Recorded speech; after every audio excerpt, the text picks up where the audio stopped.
Il y avait mon nom sur le titre de propriété. Pas le sien, le mien. Et pendant qu'il coupait la pièce montée dans une maison que j'avais payée, j'étais au téléphone avec mon agent immobilier. Ce que la mariée a fait, quand elle l'a appris, a figé toute la famille dans un silence absolu. Je m'appelle Camille, j'ai 32 ans, je suis comptable à Grenoble. Pendant 10 ans, j'ai été celle sur qui tout reposait. Celle qui paie, qui comble les manques, qui rachète les erreurs des autres. J'ai acheté à mon frère une maison qui n'aurait jamais pu se payer. Et il m'a fermé la porte au nez. La porte que j'avais moi-même financée. Si vous avez déjà tout donné sans jamais rien recevoir en retour, restez avec moi jusqu'à la fin, vous allez comprendre pourquoi. Ma mère Marguerite est morte quand j'avais 22 ans, un cancer du pancréas. 8 semaines entre le diagnostic et l'enterrement. Elle avait 53 ans. Le soir des obsèques, mon père Bernard s'est enfoncé dans son fauteuil relax, a ouvert une Cronenbourg et je crois qu'il ne s'en est jamais vraiment relevé. Mon frère Julien avait 19 ans. Il dormait encore jusqu'à midi. Il appelait encore maman quand il voulait manger. Quelqu'un devait bien payer le crédit immobilier sur la maison familiale à Saint-Imier. Quelqu'un devait conduire Julien à son orientation à l'Institut universitaire de technologie, puis aller le récupérer 6 semaines plus tard quand il avait décroché. Ce quelqu'un, c'était moi.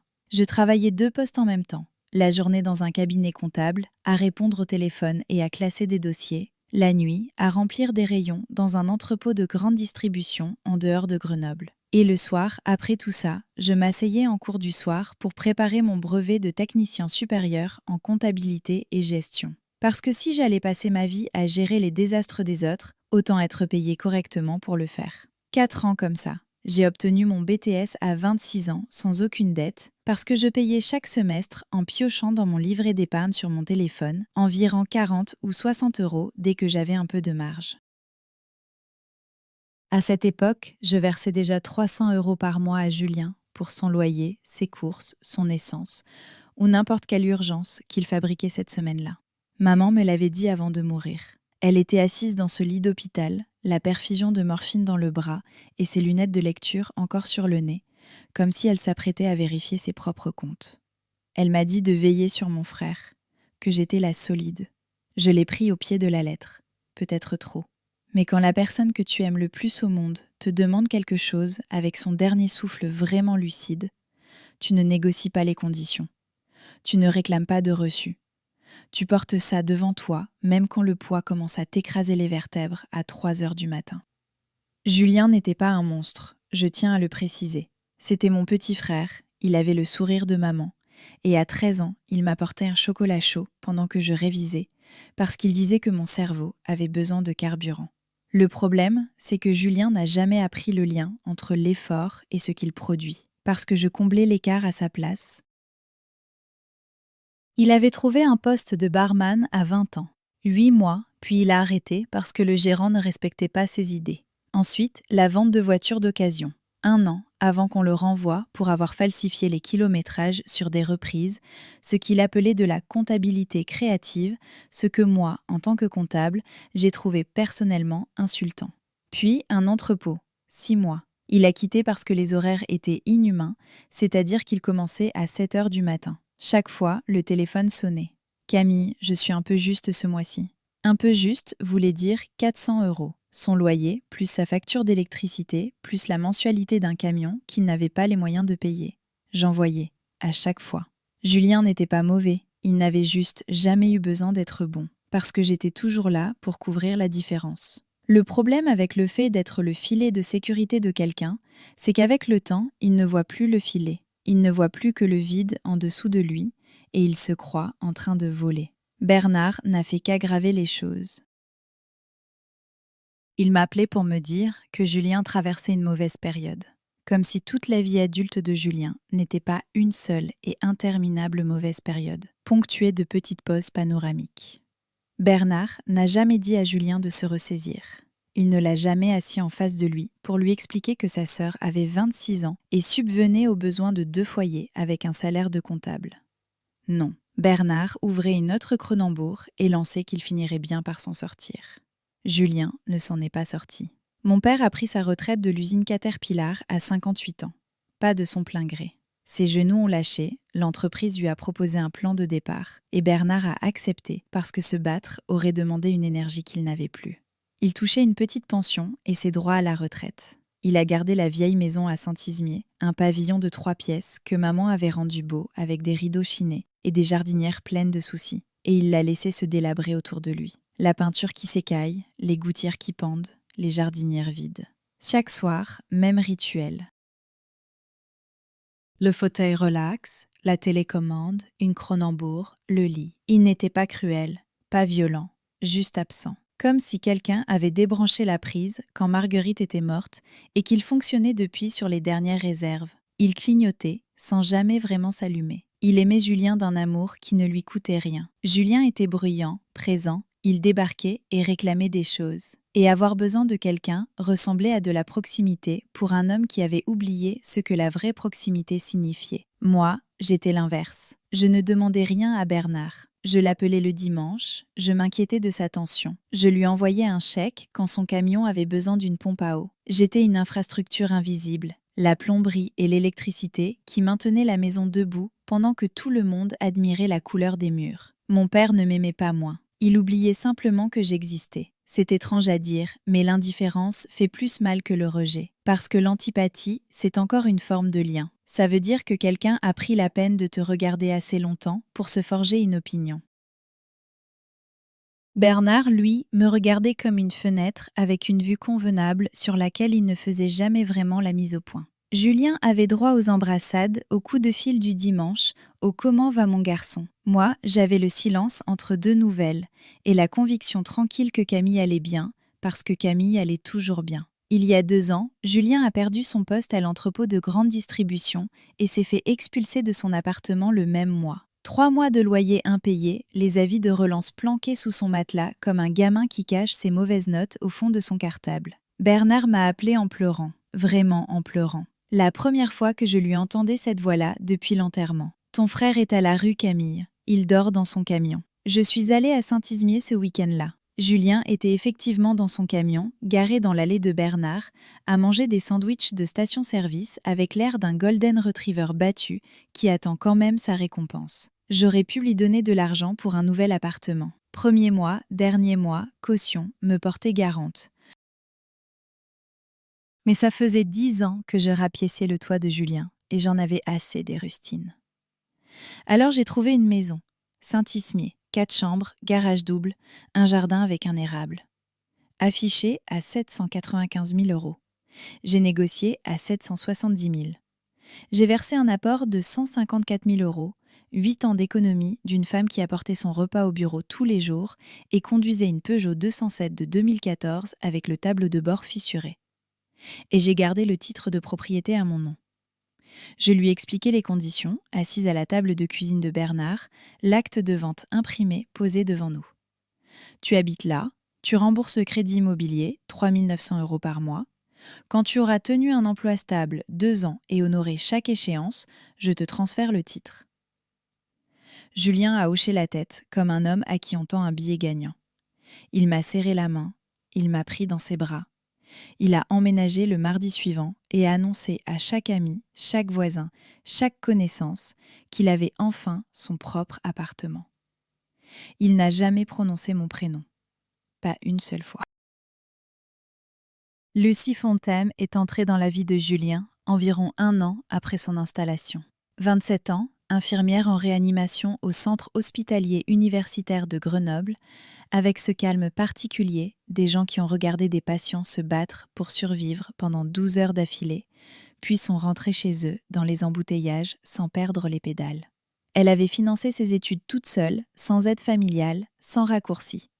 Ses parents, Monique et René, géraient une entreprise de paysagisme à Voiron. Sa sœur Manon finissait un master en éducation à l'université de Grenoble. Des gens solides, des gens vrais. Julien l'a amenée à la maison un samedi après-midi. Je le sais parce qu'il m'avait appelé la veille pour s'assurer que je ne passerais pas à l'improviste. Il lui a fait visiter la cuisine avec les plans de travail en granit que j'avais choisis, la chambre principale avec son dressing, le jardin avec l'érable. « C'est chez moi », il a dit. Et Lucie l'a cru, parce que pourquoi ne l'aurait-elle pas cru ?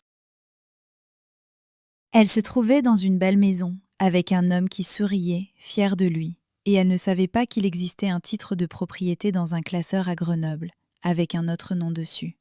Je suis passée 2 semaines plus tard. Lucie était là, une femme douce, directe. Elle m'a serré la main et m'a dit que Julien était tellement fier de ce qu'il avait construit ici, que c'était vraiment impressionnant. J'ai regardé Julien, Julien a regardé le sol. Après le départ de Lucie, je lui ai dit qu'il devait lui dire la vérité. Il s'est adossé à mon plan de travail en granit et a répondu qu'il le ferait quand le moment serait venu. Le moment n'est jamais venu. Le moment n'allait jamais venir. Parce que la vérité aurait rendu Julien ordinaire et il avait enfin trouvé quelqu'un qui le croyait exceptionnel. 8 mois plus tard, Julien a demandé Lucie en mariage sous l'érable. Elle a dit oui. J'ai appris la nouvelle par Bernard, un mardi soir. Il avait une voix que je ne lui connaissais plus depuis des années, presque légère. Il m'a dit que Julien allait se marier. Tu te rends compte ? Et oui, je me rendais compte. Ce que je n'arrivais pas à croire, c'était le plan. Le mariage aurait lieu à la maison. La cérémonie dans le jardin, sous l'érable. Lucie adorait cet arbre. Elle racontait à tout le monde que c'était là que Julien lui avait dit « Je t'aime » pour la première fois. Et elle voulait prononcer ses vœux au même endroit, entourée de sa famille, dans la maison où ils allaient construire leur vie. La famille Fontaine est venue dîner. Monique et René ont fait la route depuis Voiron. Manon est arrivée de Valence. Ils se sont installés dans le salon que j'avais meublé avec ma carte de crédit. Ils ont mangé autour de la table que j'avais payée et ils ont dit à Julien qu'il avait une belle maison. René lui a serré la main en déclarant qu'un homme capable d'acheter une maison pareille était un homme capable de prendre soin de sa fille. Julien a dit merci. Il n'a pas dit autre chose. 6 semaines avant le mariage, je suis allée à Saint-Ismier. J'ai assis Julien et Bernard à la table de cuisine, la même où j'avais étalé le compromis de vente 2 ans plus tôt. Je leur ai dit que Julien devait lui dire la vérité, avant la cérémonie, qu'elle méritait de savoir. Julien a croisé les bras. Il a répondu que ce n'était pas le bon moment. Bernard a regardé sa bière sans rien ajouter. Il savait ce qu'il faisait, apparemment. Je suis rentrée à Grenoble par la 41, vitre ouverte, les mâchoires tellement serrées que j'entendais mes molaires grincer au-dessus de la radio. 6 semaines. L'appel est arrivé un mercredi. J'étais à mon bureau, en train de réconcilier les comptes d'une entreprise de couverture, quand le nom de Julien a allumé mon téléphone. J'ai décroché en m'attendant à une nouvelle demande. De l'argent pour le traiteur, peut-être, ou une question sur l'assurance habitation. Ce qu'il ne savait pas, c'est qu'il n'en avait pas, parce que la maison n'était pas la sienne. Il a dit allô d'une voix détendue, comme s'il appelait juste pour prendre des nouvelles. J'ai laissé sa voix flotter dans l'air une seconde. Il parlait d'une façon décontractée, comme si c'était banal. Il a dit qu'avec Lucie, ils avaient revu la liste des invités, qu'ils gardaient ça intime, seulement la famille proche. J'ai dit son prénom, Julien, juste son prénom, comme une question. Il a répondu qu'il savait, mais que c'était le jour de Lucie, et que lui et moi, on n'était pas si proches que ça, alors ça ferait bizarre. J'ai raccroché. Je suis restée assise là, sans bouger. 11 minutes exactement, parce que l'horloge de mon écran est passée de 14h14 à 14h25. Puis j'ai appelé Bernard. « Papa, Julien dit que je ne suis pas invitée au mariage. » Silence. Le bruit d'une canette qu'on ouvre. Il a répondu que c'était seulement pour la famille proche, que je comprenais sûrement. C'était mon père, l'homme à qui j'envoyais des chèques depuis 10 ans, celui dont j'avais payé la pompe à eau, celui qui oubliait que j'existais jusqu'à ce que quelque chose tombe en panne. J'ai dit oui, je comprends, et j'ai raccroché. 3 minutes plus tard, Julien m'a envoyé un SMS, une phrase courte et un smiley jaune qui souriait. Seulement la famille proche, avec cet emoji, comme s'il me disait que le restaurant était complet et que je pouvais essayer celui d'à côté. Je suis restée devant mon écran. Les comptes de l'entreprise de couverture étaient encore ouverts. J'ai réduit le tableur. J'ai ouvert le tiroir du bas, celui où je range mes documents personnels. Le crédit immobilier, le titre de propriété, l'assurance du titre de propriété. Le rapport d'inspection avec ma signature sur chaque page. J'ai pris mon téléphone et j'ai appelé Isabelle Moreau chez Moreau Immobilier. « Isabelle, j'ai un bien à mettre en vente. » Je lui ai donné l'adresse. Elle a cherché dans ses fichiers. Elle a dit que c'était la maison où habitait mon frère. J'ai dit oui. Elle a demandé si j'étais certaine. Je n'avais jamais été aussi certaine de quoi que ce soit.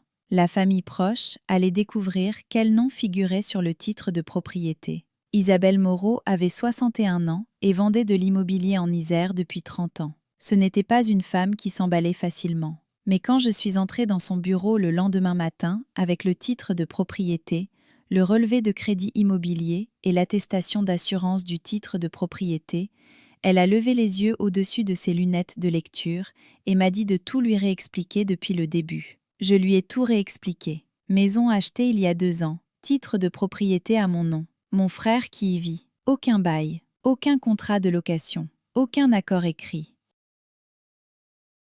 Juste un arrangement verbal selon lequel Julien rembourserait le crédit immobilier et deviendrait progressivement propriétaire. Ce qu'il n'avait pas fait, parce que Julien n'avait pas gardé un emploi plus de 5 mois depuis qu'il avait emménagé. Et moi, depuis Grenoble, j'avais couvert chaque mensualité. Isabelle a posé les documents. Camille, elle a dit. L'ISER exige un congé de 30 jours avant de pouvoir demander à un occupant de quitter les lieux. Même sans bail, j'ai répondu. Elle a hoché la tête. Le mariage, c'est dans 4 semaines. Elle m'a regardée, je l'ai regardée. Elle avait compris. Vous voulez que je mette le bien en vente? Aujourd'hui. Et le congé? Lettre recommandée avec accusé de réception. Envoyée aujourd'hui. Elle a ouvert le portail Se Loger sur son écran. 4 chambres, garage 2 voitures, un érable, Saint-Ismier. Elle a lancé les estimations comparatives. On peut afficher 785 000 €. Le marché est porteur. J'ai signé le mandat de vente à 10h47 du matin, assise dans le bureau d'Isabelle avec un café noir, et cette clarté absolue qui n'arrive que quand les gens, censés être les plus proches de vous, vous ont poussé au-delà de vos limites. La lettre recommandée avec accusé de réception, le congé de 30 jours, est partie cet après-midi-là. Destinataire, Julien Renard, à l'adresse du bien. Cordialement, Camille-Marie Renard, propriétaire. Édouard Blanc était notaire à Grenoble, bureau en angle, collection de nœuds papillons, et se regarde un homme qui a vu toutes les façons imaginables dont une famille peut s'effondrer autour d'un bien immobilier et qui a cessé d'en être surpris il y a environ 15 ans. Je me suis assise en face de lui avec le titre de propriété, le crédit immobilier et le mandat de vente, et il a examiné chaque document comme un chirurgien devant une radio. Il a dit que le titre était propre. Propriétaire unique, Camille-Marie Renard. Aucune charge, sauf le crédit immobilier, à mon nom. Pas de co-emprunteur. Et Julien n'avait aucun droit légal sur le bien. Occupant sans bail. Le congé de 30 jours était la procédure correcte. Il a marqué une pause, ajusté son nœud papillon. Puis il m'a demandé si j'étais certaine du calendrier. Le mariage dans 4 semaines. La lettre cette semaine. 30 jours à compter de la réception, ce qui voulait dire que le délai expirait aux alentours de la date du mariage. Je lui ai répondu que j'en étais consciente. Il s'est adossé à son fauteuil et m'a regardé avec quelque chose qui n'était ni du jugement, ni de la pitié, mais qui vivait quelque part entre les deux. Compris, il a dit. Isabelle a appelé l'après-midi même. L'annonce était en ligne depuis 14 heures. À 17 heures, elle avait déjà 3 demandes de visite. 785 000 €. La maison était belle. Je m'en étais assurée quand je l'avais achetée, parce que si j'allais dépenser toutes mes économies pour offrir quelque chose à mon frère, autant que ce soit vraiment bien. 3 visites dès le premier jour. Pendant ce temps, à Saint-Ismier, une enveloppe recommandée progressait dans le système postal. Numéro de suivi enregistré, accusé de réception demandé. Destinataire. Un homme qui était probablement en train de choisir la couleur des serviettes de table pour un vin d'honneur dans un jardin qui ne lui appartenait pas. Julien et Lucie étaient en pleine préparation du mariage. Je le savais parce que je suivais encore Lucie sur les réseaux. Elle n'avait rien fait de mal. Son seul tort était d'avoir cru mon frère. Elle avait posté des photos du jardin décoré de guirlandes lumineuses. Elle avait posté une photo de l'érable avec l'arche en tissu blanc qu'on assemblait en dessous. Et puis ce boomerang de Julien en train d'accrocher le panneau « Bienvenue dans notre maison pour toujours » au-dessus de la porte d'entrée. Je suis restée longtemps sur celui-là. Très longtemps. La famille Fontaine est montée de Voiron le week-end suivant. Monique et Manon ont aidé Lucie à disposer les centres de table dans la salle à manger. René a fait le tour du terrain avec Julien. Ils ont inspecté la clôture, discuté de l'endroit où placer le bar mobile pour la réception. Je pouvais les voir, Julien les mains dans les poches, hochant la tête, jouant parfaitement le rôle du propriétaire qui a tout mérité. Il a dit à René que ça lui avait pris du temps de mettre de côté. Je le sais, parce que Lucie a posté une citation là-dessus. Mon fiancé a tellement travaillé pour cette maison, notre maison de rêve.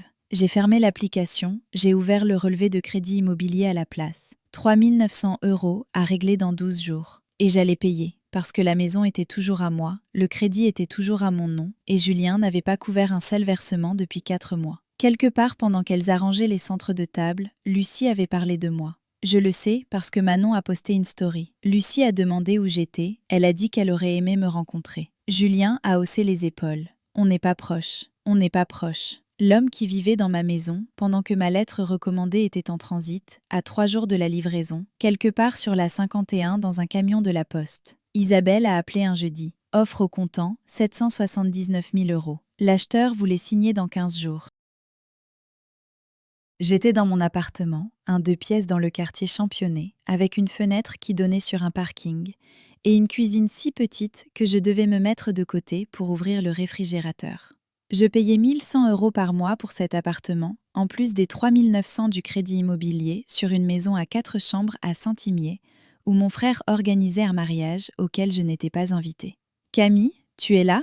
J'étais là. J'ai dit à Isabelle de procéder. 2 semaines de clôture, ça nous mettait au samedi du mariage. Elle m'a confirmé la date avec une légère hésitation dans la voix, comme si elle attendait que je change d'avis. Je n'ai pas changé d'avis. J'ai fait le calcul dans ma tête. Prix de vente, 779 000 €.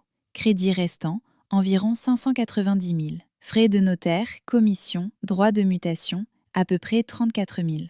Il me restait quelque chose comme 155 000 €, presque exactement ce que j'avais apporté au départ. 2 ans de ma vie et je repartais au même point.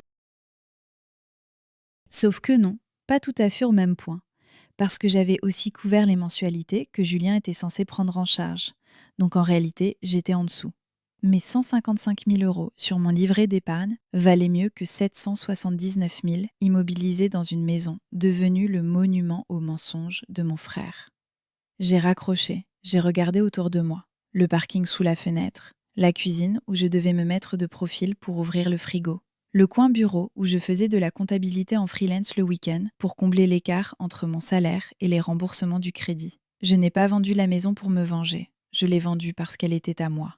Parce que 2 ans plus tôt, j'étais entrée seule dans l'office notarial, j'avais signé chaque page et j'avais remis un chèque de banque qui représentait toute ma vie financière condensée en quelques chiffres. Seule. C'était ma maison. J'avais le droit de la vendre. Cette nuit-là, je n'ai pas dormi. Je fixais le plafond et je pensais à Julien à 13 ans, qui m'apportait un chocolat chaud pendant que je révisais. À lui à 10 ans, qui pleurait parce que des gamins à l'école se moquaient de ses chaussures usées, et maman qui le prenait sur ses genoux en disant que ses chaussures l'avaient conduit jusqu'à elle ce matin-là, et que ça en faisait les meilleures chaussures du monde.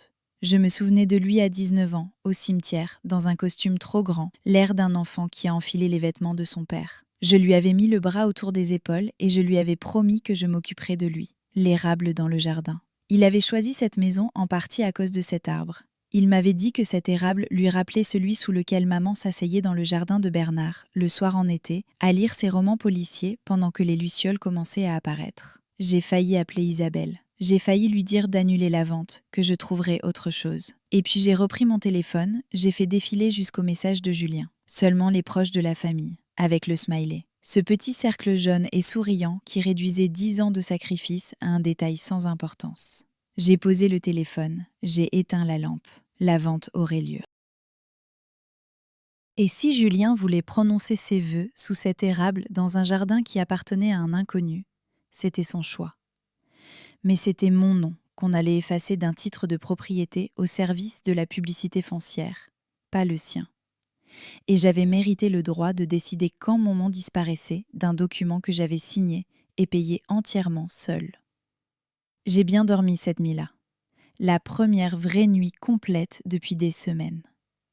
Le lendemain soir, j'ai sorti le dossier d'achat original de mon classeur. Je ne l'avais pas rouvert depuis la signature de l'acte de vente 2 ans plus tôt. Tout était là, organisé avec les intercalaires de couleurs que j'utilise pour tous mes documents financiers. Parce que je suis comptable et c'est ce que font les comptables. Premier onglet, le compromis de vente. Acquéreur, Camille Marie Renard. Adresse indiquée, mon appartement dans le quartier Championnet.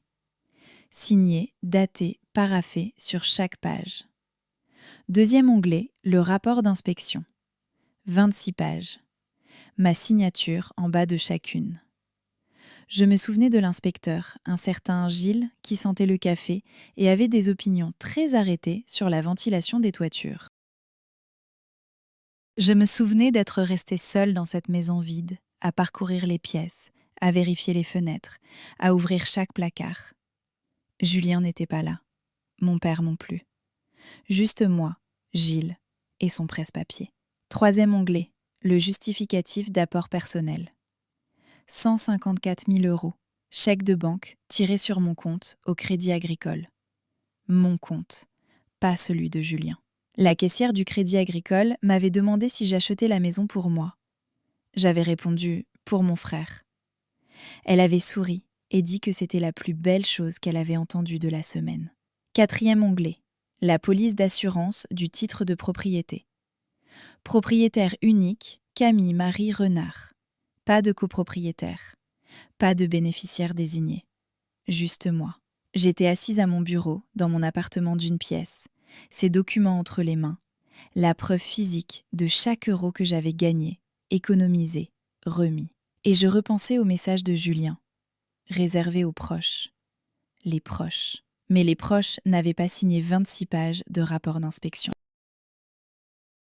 Les proches n'avaient pas tendu un chèque de banque représentant 8 ans de repas préparés à la maison, de mission freelance le week-end, d'une Peugeot 207 de 2014 avec un tableau de bord fissuré et une vue sur un parking. J'avais acheté une maison à mon frère. Il m'avait désinvité de son seuil. La lettre recommandée, avec accusé de réception, est arrivée un mardi. Je sais l'heure exacte parce que mon téléphone a vibré avec la confirmation de la poste à 11h23. 14 minutes plus tard, Julien appelait. Je n'ai pas décroché. Il a rappelé. Pareil. Une 3e fois, et quand je n'ai toujours pas répondu, les messages ont commencé. Il demandait ce que c'était, affirmait que je ne pouvais pas vendre sa maison, que c'était une blague, m'ordonnait de le rappeler immédiatement. J'ai attendu 1 heure. Puis j'ai répondu avec un seul message. Ce n'est pas ta maison. Ça l'était. Consulte le titre de propriété. 20 minutes de silence. Puis il a écrit que je bluffais. Je n'ai pas répondu. Julien a appelé Bernard. Bernard m'a appelé. J'ai décroché parce que je voulais entendre ce que mon père allait dire quand la structure commencerait à s'effondrer sous ses pieds. Il a dit que mon frère était bouleversé, que je vendais la maison. J'ai confirmé. Il a dit que je ne pouvais pas faire ça, que c'était chez Julien. J'ai dit que c'était ma maison. Mon nom sur le titre de propriété. Mon argent pour l'apport personnel. Mon crédit pour le crédit immobilier. Alors il a sorti l'argument qu'il gardait en réserve. Ta mère serait déçue de toi. J'ai laissé ça s'installer. J'ai laissé cette phrase occuper tout l'espace qu'elle méritait. Puis j'ai dit que maman, elle, aurait lu le titre de propriété. Bernard a raccroché. J'ai posé mon téléphone sur le bureau. Je ne sais pas ce qui s'est passé à Saint-Izmier cet après-midi-là. Si Julien a tourné en rond dans le salon, s'il a frappé un mur, ou s'il s'est assis sous l'érable pour essayer de comprendre comment son filet de sécurité avait pu développer un trou en son centre. Ce que je sais, c'est qu'il a pris une décision. Il a décidé de ne rien dire à Lucie. Il a décidé de parier que je bluffais, que je ne vendrais pas la maison sous ses pieds 2 semaines avant son mariage, que la sœur qu'il avait rattrapée pendant 10 ans le rattraperait une dernière fois. Il s'est trompé. La semaine du mariage. 2 lignes parallèles, à 110 km l'une de l'autre. À Saint-Imier, Lucie arrangeait des fleurs. Des roses blanches, de la gypsophile, des brins d'eucalyptus. Elle a posté une vidéo de la cour. Les chaises blanches en rangée, l'arche en tissu sous l'érable, un panneau peint à la main qui disait « Meilleur jour de toute ma vie », appuyé contre la clôture. Elle avait l'air heureuse, vraiment heureuse. Et j'ai ressenti quelque chose de compliqué face à ça. Quelque chose pour lequel je n'avais pas de mots propres, parce que Lucie n'avait rien fait de mal, et la bombe qui se dirigeait vers elle n'était pas pour elle. À Grenoble, j'étais assise dans le bureau d'Édouard Blanc le mercredi, et j'ai signé l'acte de vente. Prix de cession, 779 000 €. Acquéreur, un couple de retraités de Lyon qui voulait une maison de week-end dans les Alpes. La vente prenait effet le samedi. Transfert du titre, enregistrement, toute la procédure. Programmée pour le samedi, parce que c'est ce jour-là que les fonds des acheteurs seraient disponibles et que l'office notarial pourrait déposer les documents. Isabelle enverrait son équipe poser le panneau, vendu le samedi soir, à 17h. La cérémonie était à 15h. J'ai signé chaque page. Édouard a notarié. L'agent a déposé le dossier pour l'enregistrement du samedi. Je suis rentrée chez moi. J'ai préparé le dîner. Poulet grillé, riz complet, brocoli vapeur. La même chose que chaque mercredi, parce que la routine, c'est ce qui me permettait de tenir. J'ai mangé seule à ma table de cuisine et j'ai pensé à Lucie en train d'arranger des roses dans une maison qui appartiendrait à des inconnus avant la fin de la semaine. 2 trajectoires parallèles, 2 femmes qui se connaissaient à peine, chacune convaincue de faire ce qui était juste, séparées par plus de 100 kilomètres. L'une de nous deux allait vivre un samedi catastrophique. Je savais déjà laquelle, et ce n'était pas moi. Je n'en tirais aucune fierté, mais je ne regrettais rien non plus. Le vendredi avant le mariage, 19h, des coups à ma porte. Fort, rapide, insistant, j'ai ouvert. Julien était là, dans un polo froissé, pas rasé, les yeux rouges. Il avait conduit depuis Saint-Imier, 1h30 de route. Il a dit « S'il te plaît, le mariage c'est demain ». Je me suis écartée et je l'ai laissé entrer. Il a regardé autour de lui. La fenêtre donnant sur le parking, la cuisine étroite, le bureau avec le classeur. Et pendant une fraction de seconde, quelque chose a traversé son visage. Quelque chose qui ressemblait à de la honte. Ça n'a pas duré. Tu ne peux pas me faire ça.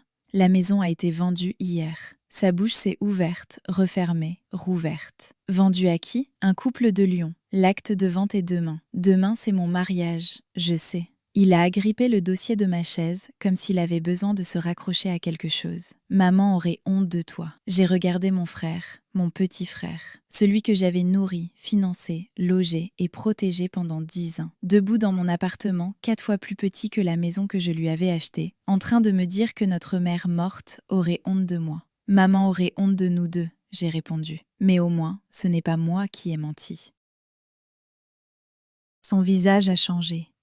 Le charme s'est évacué d'un coup, comme si quelqu'un avait tiré sur une bonde. Je dirai à tout le monde que tu es folle. Je dirai à Lucie que tu es jalouse, que tu essaies de détruire ma vie. Dis-leur ce que tu veux, Julien. Le service de la publicité foncière à la vérité. C'est un registre public. Il est parti. Il a claqué la porte si fort que la chaîne a vibré. J'ai tourné le verrou. Je me suis assise à mon bureau. J'ai ouvert le fichier des créances de l'entreprise de toiture. J'avais du travail. Samedi matin. Juin dans les Alpes, presque 26 degrés à 9h. Le genre de journée qui te fait comprendre pourquoi les gens s'installent ici. À Saint-Izmier, Lucie Fontaine se préparait dans la chambre principale d'une maison qui m'appartenait encore pour 12 heures. Sa sœur Manon lui coiffait les cheveux. Monique défroissait la robe.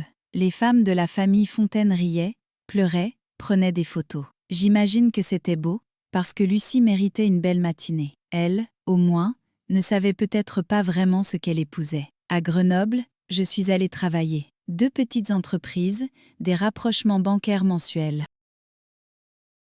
J'étais assise à mon bureau au cabinet comptable. Je traitais des factures, je réconciliais des relevés, je buvais mon café noir. Et je ne pensais pas à l'érable. Isabelle m'a envoyé un message à midi. « Panneau vendu posé à 17h, l'équipe sera là. » J'ai répondu « Compris ». La cérémonie était à 15h. Je le savais parce que Lucie avait publié le programme sur ses réseaux sociaux des semaines plus tôt. 15h, je dis oui, avec un emoji cœur.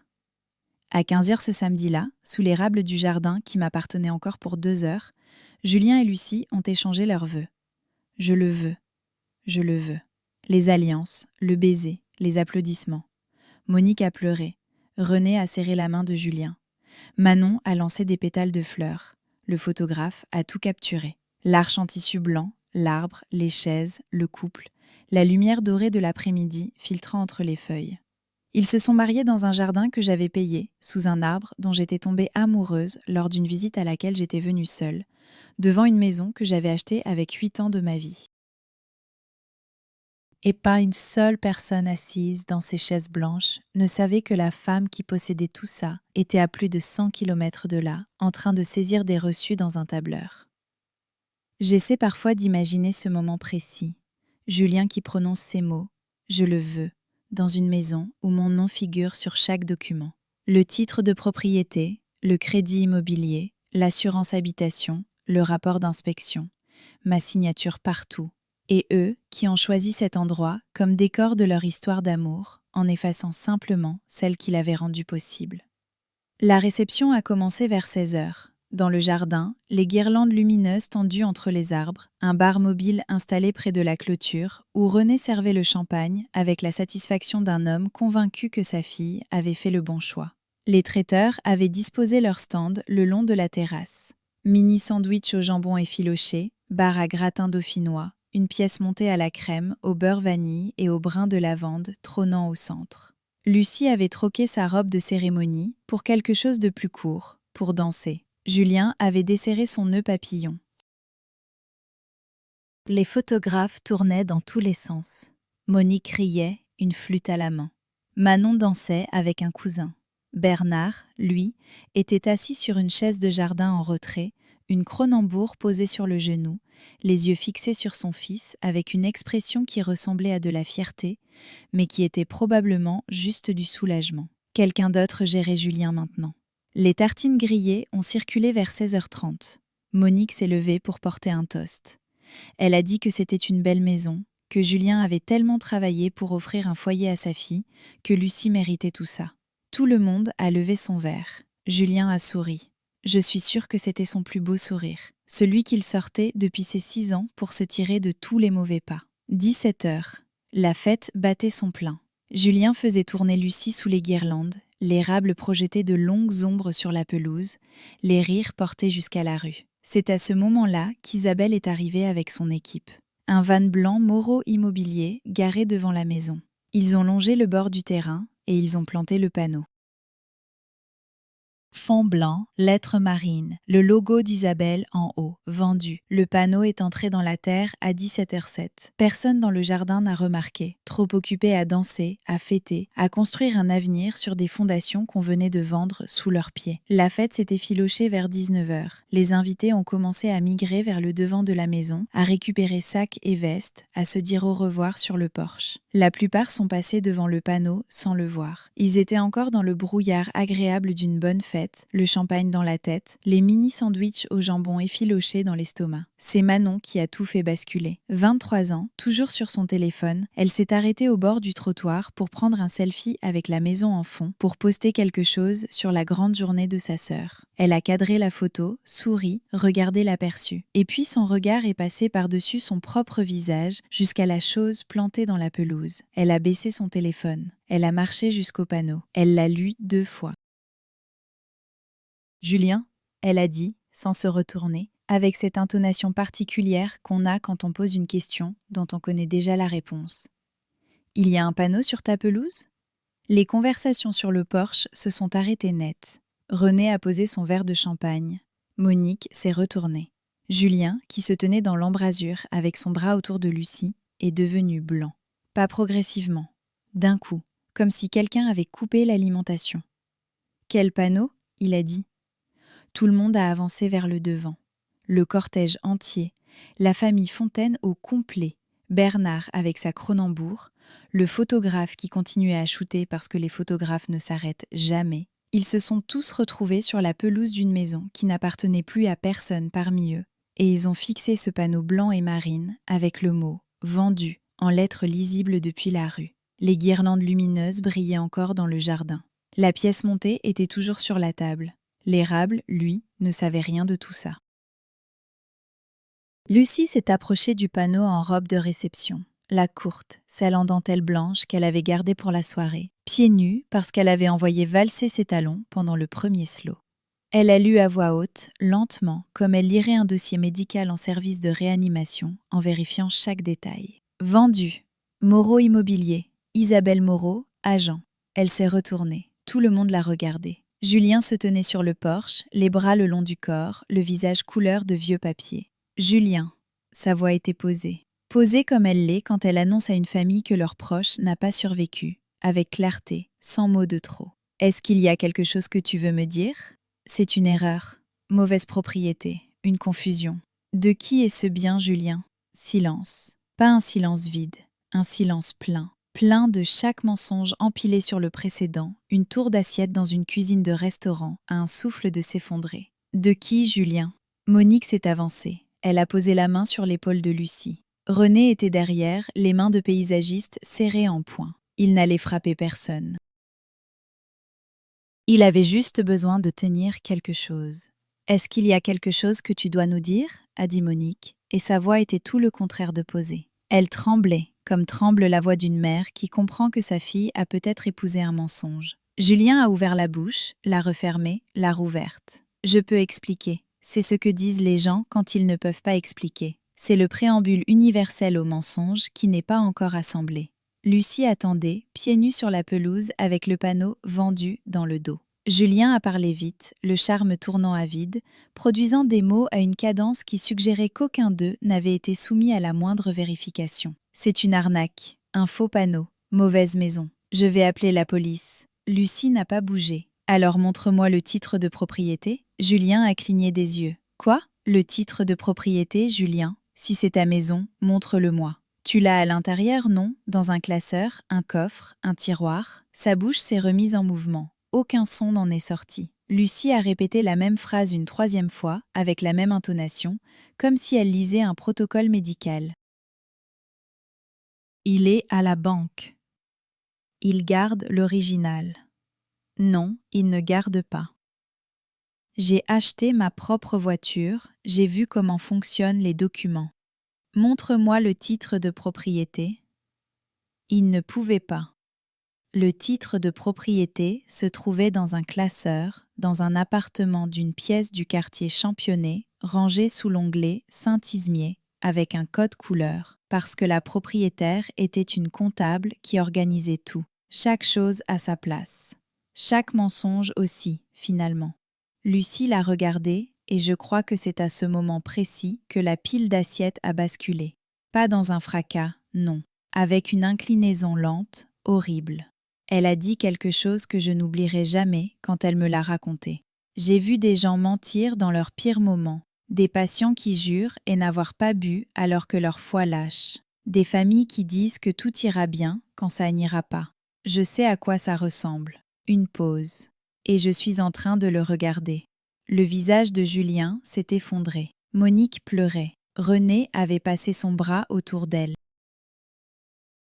Manon se tenait debout avec son téléphone contre la cuisse, sans filmer, juste debout, parce que certains moments sont trop laids pour un écran. Et quelque part à l'arrière du groupe, Bernard était assis dans son fauteuil de jardin avec sa Cronenbourg, sans dire un mot, parce que le silence avait toujours été la seule chose sur laquelle on pouvait compter avec lui.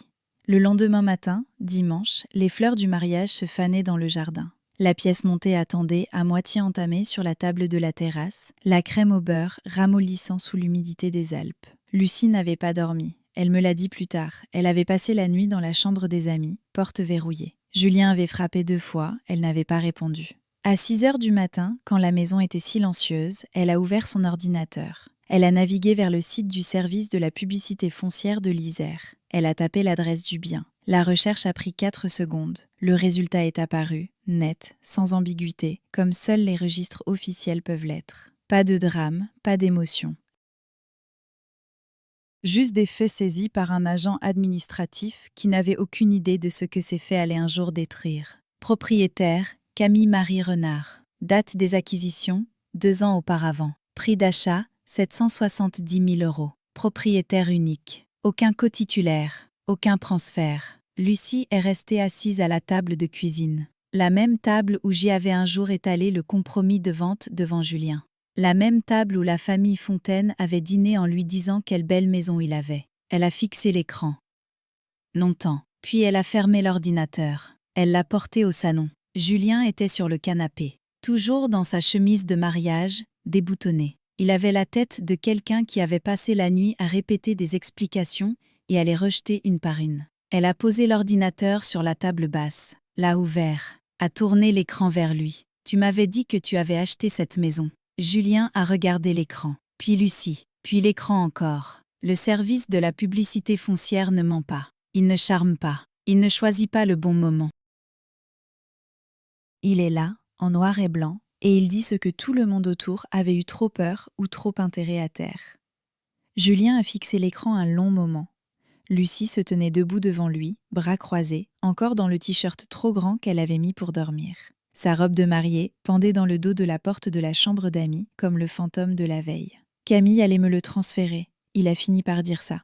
Quand j'aurais été stable, c'était l'accord. Tu m'avais dit que tu l'avais acheté. Tu avais dit à mon père que tu avais mis 20% d'apport. Tu avais dit à ma mère que c'était ce que tu avais construit. Je devais le mériter. Tu ne l'as pas mérité, Julien. Tu n'as même pas essayé. Il a mis son visage dans ses mains. Le coussin du canapé s'est affaissé sous le poids d'un homme qui s'effondrait sur lui-même. Est-ce que tu as désinvité ta sœur parce que tu avais peur qu'elle dise la vérité? La question est tombée comme une pierre dans une eau parfaitement calme.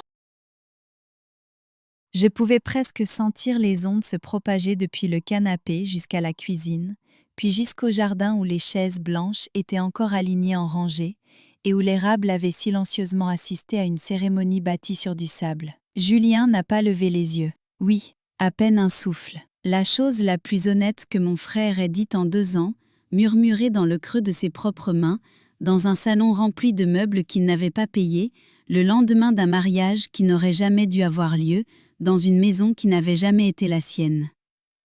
Oui, je l'ai désinvitée parce que j'avais peur qu'elle te dise la vérité. J'avais peur que tu partes. Lucie a décroisé les bras.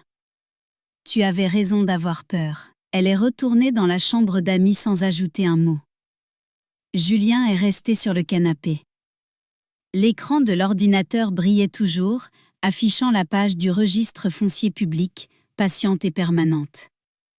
Camille Marie Renard, propriétaire unique. La vérité avait été là depuis le début, enregistrée, indexée, attendant simplement que quelqu'un daigne regarder. Lucie a appelé sa famille. Monique, René et Manon sont arrivés moins d'1 heure après. Ils logeaient dans un gîte à 10 minutes de là, et aucun d'eux n'avait vraiment dormi non plus. Ils sont entrés dans le salon. Julien était toujours sur le canapé.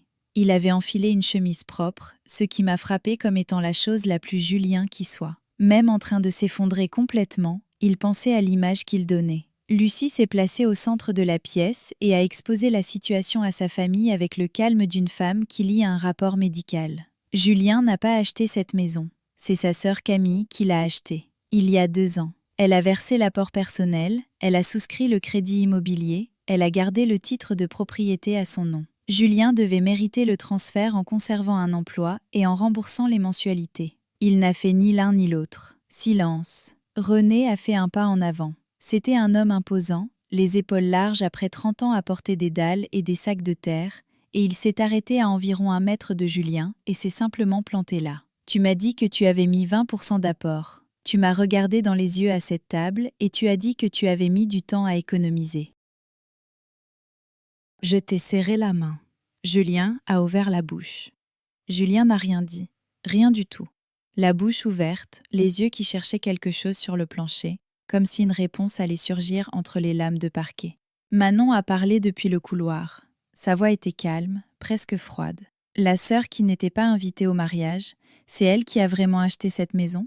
Lucie a répondu « oui », sans hésiter. Camille a acheté la maison et Julien l'a désinvitée du mariage parce qu'il avait peur qu'elle dise la vérité. Monique s'est laissée tomber sur une chaise. Elle n'a pas parlé.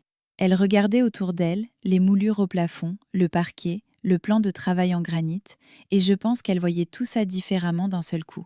Chaque mur, chaque détail, réécrit en quelques secondes.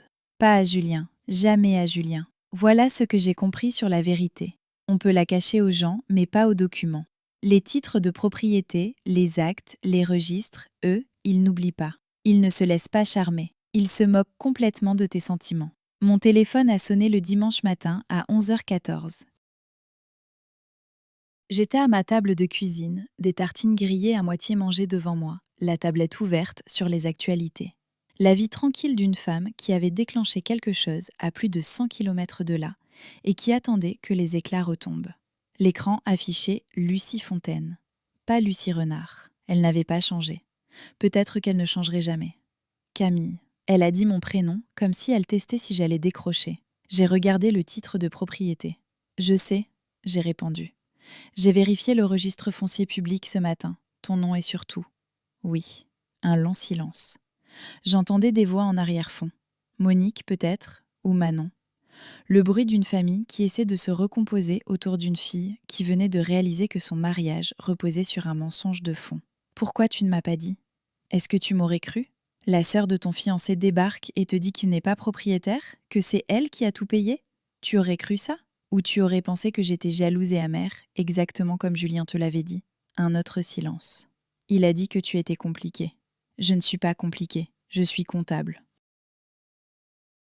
J'aime que les chiffres soient justes. Un tout petit son dans le téléphone, pas vraiment un rire, quelque chose entre les deux. Quelque chose qui se fissure doucement. Je suis désolée que tu sois mêlée à tout ça, Lucie. Je n'ai pas vendu la maison pour te faire du mal. Je sais exactement de qui il s'agit là. C'est Julien, et c'est toi. Et c'est le fait qu'il a tout pris et ne t'a rien donné, et qu'ensuite il t'a mise à la porte de ta propre maison. Je n'ai rien dit pendant un moment. Personne ne m'avait jamais formulé les choses comme ça, sans détour, sans adoucir, sans chercher à ménager quoi que ce soit. Merci de me l'avoir dit, j'ai répondu. Merci d'avoir décroché, elle a dit. Lucie est revenue dans le salon. Je viens de parler à ta sœur. Julien a eu un mouvement brusque, comme si elle lui avait lancé quelque chose à la figure. La famille Fontaine était encore là. Monique dans le fauteuil de la salle à manger, René appuyé contre le mur, Manon dans l'encadrement de la porte. Bernard était dehors, assis dans son camion dans l'allée, parce que Bernard n'avait jamais su comment rester dans une pièce quand ça devenait difficile. « Elle a acheté cette maison pour toi », a dit Lucie. Elle a payé l'intégralité de l'apport personnel. Elle a pris le crédit immobilier à son nom. Et elle a couvert chaque mensualité que tu n'as pas payée, c'est-à-dire presque toutes. Julien s'est levé du canapé. Je comptais la rembourser. Avec quoi ? Tu n'as jamais gardé un poste plus de 5 mois. J'essayais. Tu essayais ? Elle vit dans un appartement d'une pièce avec vue sur un parking, pendant que toi tu organisais des dîners dans une maison qu'elle t'avait achetée. Elle a conservé le titre de propriété parce que tu n'étais pas assez stable pour qu'on te fasse confiance avec. Et elle avait raison. René s'est décollé du mur, le visage fermé. Les muscles de sa mâchoire travaillaient comme s'il mâchait des mots qu'il refusait de laisser sortir devant ses filles. Julien s'est tourné vers lui. « René, je voulais être quelqu'un dont tu serais fier. Je voulais que Lucie me voie comme tu étais fier de moi. » La voix de René était basse et maîtrisée, cette façon qu'ont les hommes solides quand ils retiennent tout. « J'étais fière de toi, Julien. Je l'ai dit à ma femme. » Monique a saisi la main de René. Manon regardait le sol. Julien n'avait plus rien à opposer. Plus de charme, plus d'excuses, plus de façade à maintenir. Juste un salon, plein de gens qui le voyaient enfin pour ce qu'il était. Le silence qui a suivi avait du poids. Le genre de silence qui appuie sur la poitrine et fait sonner l'horloge murale comme un marteau. C'est Lucie qui a rompu ce silence. Elle a dit que oui, ils avaient eu un foyer, celui de sa sœur. Manon le lui avait confié. Elle lui avait fait confiance pour le mériter. Et lui l'avait mise à la porte de chez elle. Julien s'est laissé tomber sur le canapé. Il a murmuré qu'il ne l'avait pas mise à la porte. Lucie n'a pas haussé la voix. Elle a juste répondu qu'il avait exclu Manon de sa propre propriété, sur sa propre pelouse, pendant qu'elle continuait à rembourser le crédit immobilier depuis un appartement qu'elle pouvait à peine s'offrir. Manon a relevé la tête. Elle remboursait le crédit tout en vivant ailleurs ? Camille a acquiescé. Chaque mois, depuis 2 ans, Manon a secoué la tête lentement, de cette façon qu'on a quand les chiffres révèlent ce que les émotions avaient voulu cacher. Monique s'est levée. C'est une femme de petite taille, mais elle remplissait le pas de la porte quand elle s'y est dirigée. Elle a regardé Julien avec cette expression particulière qu'ont les mères quand elles ne regardent plus leur enfant, mais la personne qui a blessé leur enfant. Il n'existe pas de regard plus définitif que celui-là. Camille est allée à la cuisine. Elle a retiré son alliance, un anneau simple, en or blanc, sobre, parce que Camille n'a jamais eu besoin d'éclat. Elle l'a posé sur le plan de travail en granit. Ce même plan de travail que j'avais choisi lors d'une visite à laquelle j'étais venue seule. Elle a dit à voix basse qu'elle allait chez sa mère. René s'est retourné vers Julien. Sa voix n'a pas tremblé. Il a dit que sa fille méritait la vérité. Avant la bague, avant les vœux, avant qu'elle installe sa vie entière dans cette maison. La famille Fontaine est sortie. Les portières, le moteur, le gravier sous les roues, puis plus rien. Julien est resté seul dans une maison qui n'était pas la sienne. L'appel est arrivé ce soir-là. 20h30. Par la fenêtre de mon appartement, le ciel avait cette teinte bleue profonde des soirées de juin dans les Alpes, quand le soleil vient de disparaître derrière les sommets, mais que la lumière refuse encore de capituler.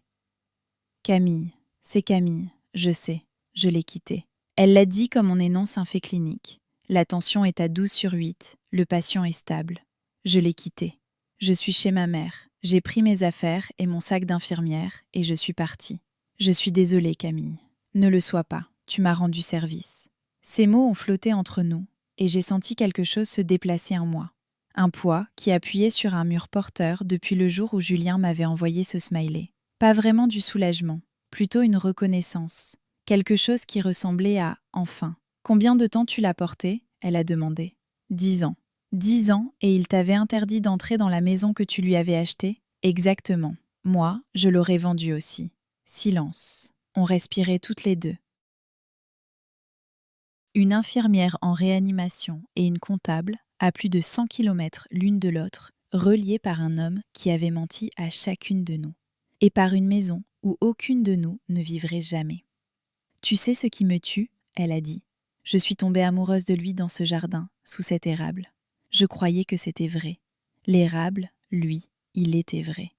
Oui, l'érable était vrai. Après qu'on a raccroché, je suis restée assise dans mon appartement et j'ai ressenti quelque chose que je n'avais pas éprouvé depuis longtemps. Pas de la pitié, pas cette sensation d'être gérée ou d'être utile à quelqu'un, juste d'être comprise. Par une femme que je connaissais à peine, qui avait regardé les mêmes faits et était arrivée aux mêmes conclusions, sans que j'aie eu besoin de lui expliquer quoi que ce soit. Je n'ai pas vendu cette maison pour punir Julien. Je l'ai vendue parce qu'elle était à moi. Parce que 10 ans à porter quelqu'un ne lui donne pas le droit de te fermer ta propre porte au nez. Parce que j'avais signé ces actes seule, payé seule, tout porté seule. Et ça, personne ne pouvait me l'enlever. Être seule par choix, c'est une chose. Être seule, parce que les gens à qui tu as tout donné t'ont fermé la porte, c'en est une autre. J'avais acheté une maison à mon frère, il m'avait exclue de sa vie, alors je l'avais vendue, et la future mariée avait compris. 3 jours plus tard, un mardi soir, on a frappé à ma porte. Doucement, pas les coups frénétiques de Julien. J'ai ouvert et Bernard était là, mon père. 61 ans, vieille chemise en flanelle, casquette passée de l'usine où il n'avait plus travaillé depuis 3 ans. Il se tenait sur mon paillasson, les mains dans les poches, les épaules rentrées vers l'avant, comme s'il cherchait à prendre moins de place. Il a dit qu'il avait entendu. C'est tout ce qu'il a dit. Je me suis écartée. Il est entré et il a regardé. La fenêtre sur le parking, la cuisine étroite, le bureau dans le coin avec le classeur, l'étagère avec mes manuels de BTS comptabilité et gestion, le petit canapé où je regardais la télé seule le vendredi soir. Il voyait tout ça pour la première fois. Mon père n'était jamais venu dans mon appartement. Pas une seule fois en 4 ans. Il a fait un tour lent sur lui-même au milieu du salon. J'ai vu quelque chose changer sur son visage.